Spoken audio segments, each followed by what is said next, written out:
एक समय होता था जब दुनिया में केवल जैन ही लोग हुआ करते थे, जैन धर्म को मानने वाले ही लोग हुआ करते थे और हर जगह पर लोगों के अंदर जैनत्व का ज्ञान रहा करता था।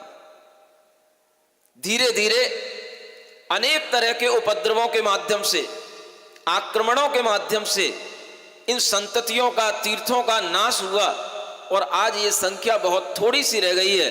लेकिन इस थोड़ी संख्या में भी दम आ सकती है अगर आदमी अपने अंदर ये सोच ले कि वास्तव में मुझे धर्म वृद्धि के लिए भी कुछ सोचना है। मुझे केवल विवाह किया है तो अपनी स्वार्थ की पूर्ति के लिए एक संतान को उत्पन्न करके हमारे लिए केवल अपने दायित्व का निर्वहन हो गया, ऐसा अगर व्यक्ति सोचेगा तो कभी भी धर्म की वृद्धि नहीं हो पाएगी।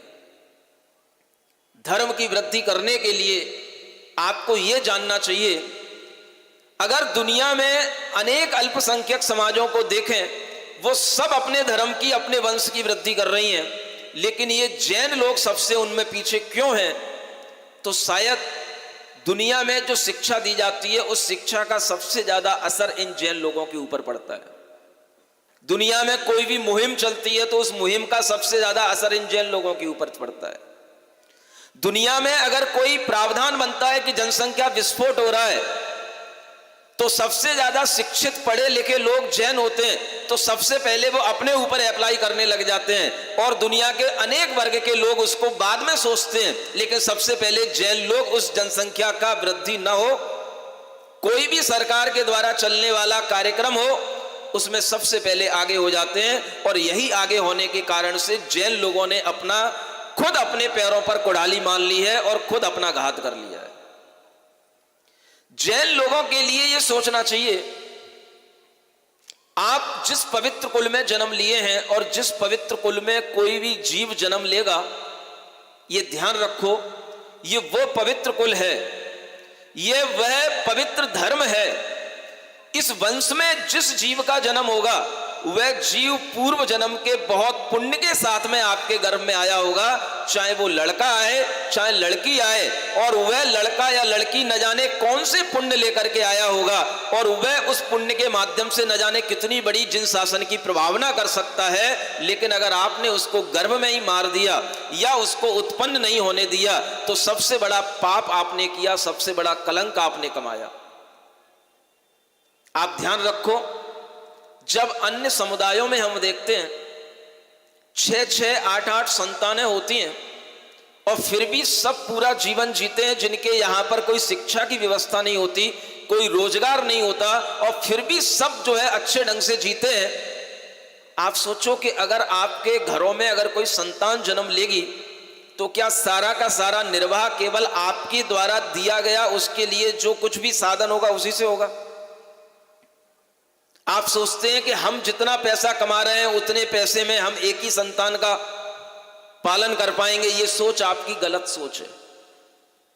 संतान के अपने पुण्य होते हैं और कई बार देखा जाता है अगर एक घर में 4 या 5 संतानें उत्पन्न होती हैं तो कई बार सबसे छोटा जो बालक होता है, 5वीं संतान, वो इतनी ब्रिलियंट निकल जाती है कि वो दुनिया में भी अपना नाम कमाती है, धर्म में भी अपना नाम कमाती है और देश में भी अपना नाम कमाती है। हो सकता है 4 संतानों का उतना पुण्य ना हो जितना 5वीं संतान का पुण्य हो जाए। वह दूसरी संतान नहीं होती तो आज दुनिया में यह अद्वितीय जो धर्म की प्रभावना हो रही है कैसे हो पाती, ये आप विचार कर सकते हो।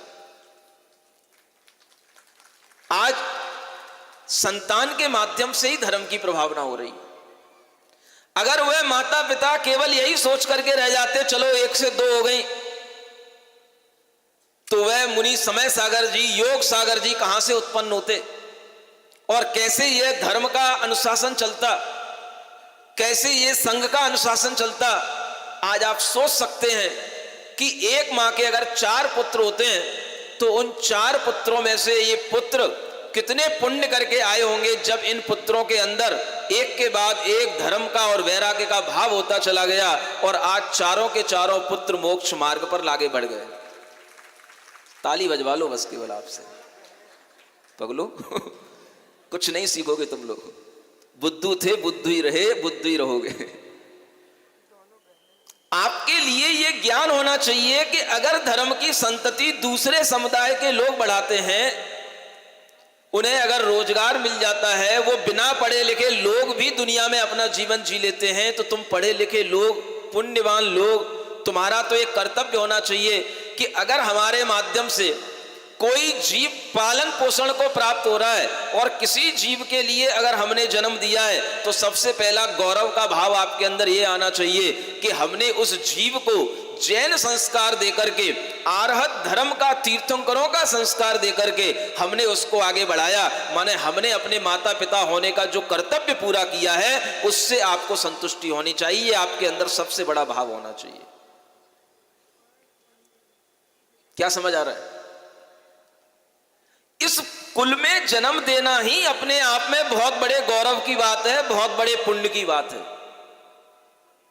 आप दुनिया में रह करके कितना भी दान पुण्य करो, वो सब एक तरफ, और आप अगर संतान उत्पन्न करके अगर उसको जैन बना करके उसका जीवन आगे बढ़ाओ, तो उस पुण्य का कोई भी दूसरा दान उसका बराबर नहीं कर सकता। अब नहीं बजाओगे ताली? जिन लोगों के लिए यह भाव नहीं आता कि हम अपने धर्म के लिए, धर्म के संस्कारों की वृद्धि करने के लिए जिस जिन शासन में जन्म लेने के बाद ही जीव का उद्धार हो सकता है, ऐसा यह जिन शासन के प्रति जिन्हें गौरव नहीं है, वो जीव जैन होकर के भी अपने अंदर किसी भी तरह का पुण्य अर्जित नहीं कर सकते, क्योंकि जैन होने के बाद में सबसे बड़ा कर्तव्य है, अगर हमारी कोख में कोई जीव आ रहा है तो उसे आने दें। एक आ रहा है तो एक को आने दें, दूसरा आ रहा है तो दूसरे को आने दें। आज देख रहे हो कि कितना कठिन हो गया है एक स्वस्थ बच्चे का जन्म लेना, गर्भ में जीव का ठहरना कितना कठिन हो गया है।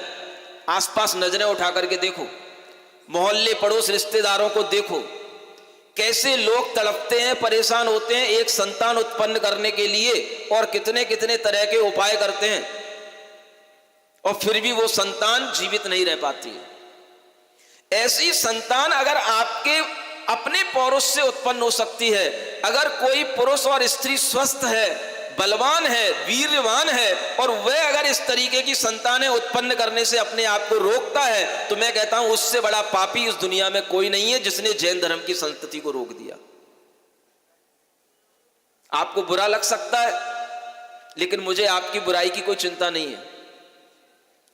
मैं आपकी समाज में रहता जरूर हूं, लेकिन मैं समाज से उठ करके ही सोचूंगा, समाज के ऊपर ही सोचूंगा, आपकी तरह नहीं सोचूंगा जो आप सोच रहे हो। अगर आप में क्षमता है और आपने उस क्षमता का प्रयोग सही ढंग से नहीं किया है, माता की शुद्धि, पिता की शुद्धि, ये कुल और जाति की शुद्धि कहलाती है।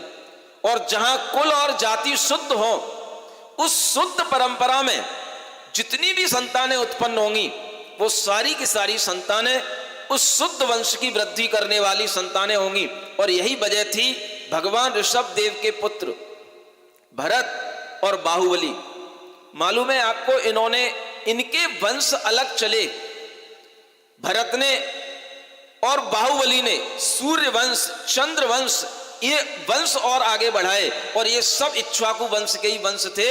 और इन्हीं वंशों में आगे चल करके अनेक तरह के और वंश उत्पन्न हुए, जैसे यादव वंश, नाथ वंश, उग्र वंश, कुरु वंश, जिसमें भगवान शांतिनाथ जैसे महापुरुष उत्पन्न हुए। ये सब इसी इक्ष्वाकु वंश की संतानें थीं। इसी इक्ष्वाकु वंश को आगे बढ़ाने का कार्य, अगर आप धार्मिक हैं, माता पिता अगर दोनों धार्मिक हैं, और उनके लिए सब तरह की अनुकूलताएं हैं, स्वस्थताएं हैं, और वह फिर भी अगर अपने मन में ये विचार करते हैं कि हम तो भाई एक बच्चे की जिम्मेदारी से ज्यादा अपना जीवन किसी भी जिम्मेदारी में नहीं डालना चाहते हैं, तो वह अन्याय करते हैं। उससे अच्छा तो यह होता कि आप विवाह ही नहीं करते और ब्रह्मचर्य व्रत को धारण करके पूरा जीवन जीते, तो ज्यादा अच्छा होता, क्योंकि उससे ज्यादा धर्म का भाव और धर्म की प्रभावना आप ब्रह्मचारी बन के कर सकते थे। लेकिन अगर आपने ब्रह्म का भी पालन नहीं किया, काम पुरुषार्थ, अर्थ पुरुषार्थ आप कर रहे हैं, और उसके उपरांत केवल एक संतान है तो इसका मतलब है कि आपने धर्म की हानि की है, और ये धर्म का अभिशाप आपके लिए इतना बड़ा पाप होगा कि दुनिया में फिर आप कितने ही प्रकार के दान कर लो, कितने ही बड़े मंदिर बनवा लो, ये पाप सबसे बड़ा पाप होगा, और इस पाप की बराबरी दुनिया का कोई भी आपका दान पुण्य का कार्य नहीं कर पाएगा।